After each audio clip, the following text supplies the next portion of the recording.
গ্রামের দিকে সকালের পরিবেশটা একটু অন্যরকমই সুন্দর, তাই না? তোমাদেরকে তো আগের ভিডিওগুলোতেই বলেছি সকালবেলা ঘুম থেকে উঠেই আমি একটু হাঁটাহাঁটি করি। আর গ্রামের এত সুন্দর ভিউ দেখে ভাবলাম তোমাদের সঙ্গে একটু শেয়ার করে দিই। দেখতে দেখতে তো পৌষ সংক্রান্তির দিন চলেই এলো।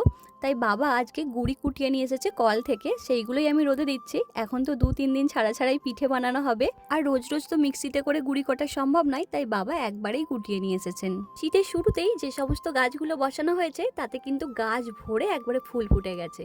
আর দেখো কি অসম্ভব সুন্দর লাগছে, তাই না? আসলে যত্ন পেলে যে কোনো জিনিসই সুন্দর হয়ে ওঠে। অনেকদিন ধরেই ভাবছিলাম এই গাছের ফুল এই সমস্ত কিছু তোমাদের সঙ্গে একদিন শেয়ার করব, কিন্তু করব বলে আর করাই হচ্ছিল না। আমাদের এই ছোট্ট বিলুতি আমড়ার গাছেতে এবছরে যে কি পরিমাণে আমড়া হয়েছিল তা বলা বাহুল্য। এখনো কিন্তু গাছে বেশ কিছু পরিমাণে আমড়া আছে, আর শীতের জন্য পাতাগুলো ঝরে যাচ্ছে। আর এখানে পেঁপেগুলো এক একটা করে পাকছে, আর পাখিতেই খেয়ে খেয়ে নষ্ট করে ফেলছে, গোটাটাও খাচ্ছে না, একটু করে খাচ্ছে আর নষ্ট করছে।